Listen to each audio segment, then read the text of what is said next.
siapa yang mengucapkan kalimat ini dan kalimat ini, saya ya Rasulullah, kata para sahabat.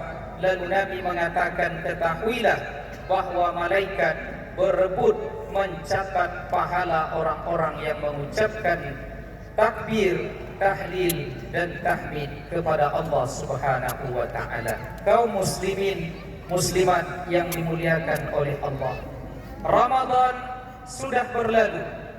Kalau Ramadan datang sebagai sunnah perputaran masa, maka Ramadan pada sore hari yang lalu saat terbenam matahari pun telah pamit. Tidak ada di antara kita yang sanggup menahannya. Tidak ada di antara kita yang mampu untuk menghentikannya. Kenapa? Karena disitulah sunnah Allah dalam perputaran masa. Maka bu'dan liman adraka Ramadan walam yughfar lahu, celakalah orang-orang yang sempat berjumpa dengan bulan Ramadan namun ia tidak kunjung mendapatkan ampunan dari Allah Subhanahu wa taala. Lihatlah betapa banyak karunia Allah di dalam bulan Ramadan. Man sama Ramadana imanan wa ihtisaban ghufira lahu ma taqaddama min zambi. Siapa yang berpuasa dengan iman dan mengharap keridhaan kepada Allah, maka diampunkan dosanya oleh Allah. Begitu juga orang-orang yang menghias malamnya dengan qiyam dan beribadah kepada Allah, ujungnya pula adalah ampunan dari Allah. Maka jika tidak diampuni di dalam bulan Ramadan, kapan lagi kita mendapatkan ampunan dari Allah itu? Allahu Akbar, Allahu Akbar, Allahu Akbar, walillahil hamd. Adalah iradat Allah di balik pensyariatan ibadah puasa kepada kita. Di dalam ayat yang semua kita hafal, Allah mengatakan la'allakum tattaqun, agar kalian menjadi orang-orang yang bertakwa. Selama ini kita mengetahui takwa itu adalah mengerjakan perintah Allah, meninggalkan segala pantang larang yang Allah larang kepada kita. Lalu Imam Ali bin Abi Thalib memberikan definisi dari takwa itu adalah al-khawfu min rabbin jalil, takut kepada Allah, wal amalu bin tanzil, dan mengamalkan Al-Quran, kemudian wal isti'dadu li yaumir rahil. Orang yang bertakwa adalah orang yang selalu bersiap siaga menghadapi kematian, bertemu dengan Allah. Lalu ada makna yang sederhana dari takwa ini, sebagaimana yang terangkai dalam perbincangan antara Umar bin Khattab dengan sahabat Nabi Ubay bin Ka'ab. Saat itu Umar bertanya kepada Ubay, ya Ubay, ma huwa taqwa? Apa takwa itu wahai Ubay bin Ka'ab? Lalu Ubay kembali bertanya dengan menjawab dan bertanya kepada Umar, ama salakta tariqan dha syauqin ya Amirul Mukminin?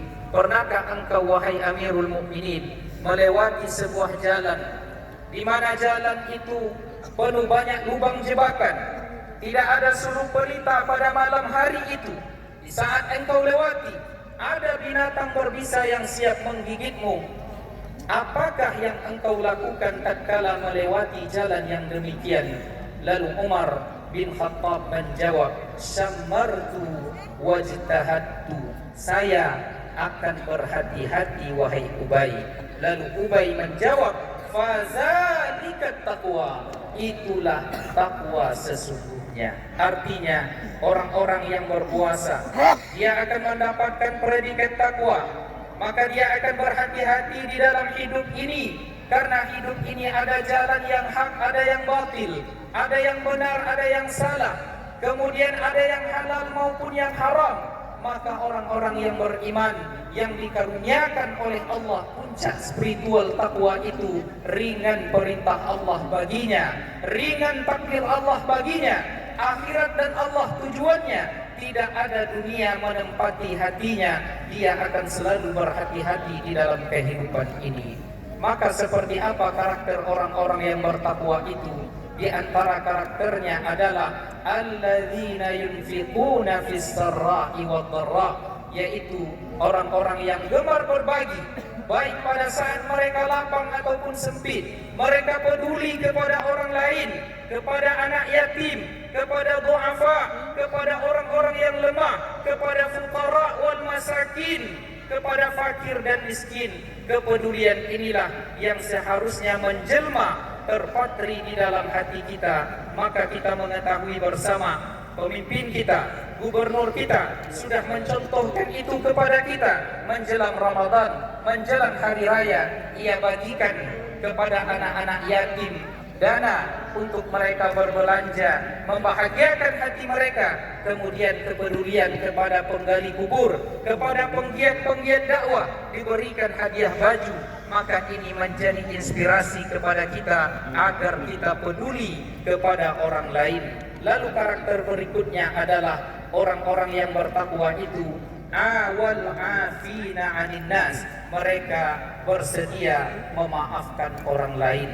Nabi kita Muhammad sallallahu alaihi wasallam suatu ketika di dalam sebuah pertemuan, ia mengatakan, siapa di antara kalian yang pernah aku zalimi mungkin, yang pernah aku lecehkan, yang mungkin pernah aku ambil harta dan haknya, maka tuntutlah pada hari ini, ambillah dariku apa yang pernah aku ambil daripada kalian.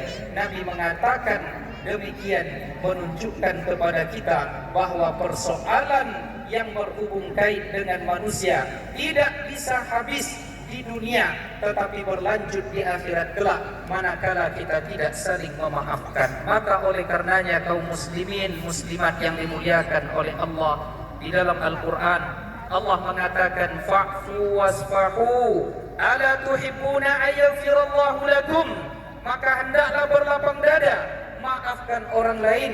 Apakah kalian tidak ingin mendapatkan ampunan dari Allah Subhanahu wa ta'ala? Allahu Akbar, Allahu Akbar, Allahu Akbar, walillahil hamd. Selain takwa, di antara iradat Allah di balik pensyariatan puasa itu adalah la'allakum tashkurun, agar kalian menjadi pribadi-pribadi yang bersyukur.